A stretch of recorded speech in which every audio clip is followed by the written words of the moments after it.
Hey y'all, so I'm finally finding the time to make my own chicken lunch meat.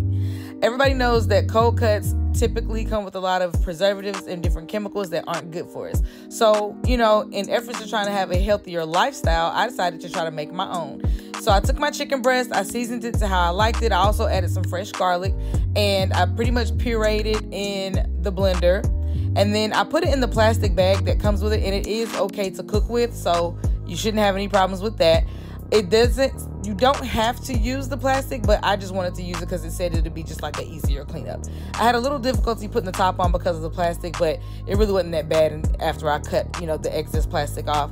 The water has to be 180 degrees Fahrenheit, and then you also have to cook the chicken to an internal temperature of 180 degrees. I think I did it wrong because I waited for it to get to 180 degrees, like the actual internal temperature, and then I still cooked it, and I think I was supposed to pull it out at 180 because when I tried the chicken, the shit was dry. But the seasoning was really good, and after I made my sandwich and I added my mayonnaise and my tomatoes, that lubed it right on up, and it was actually really good.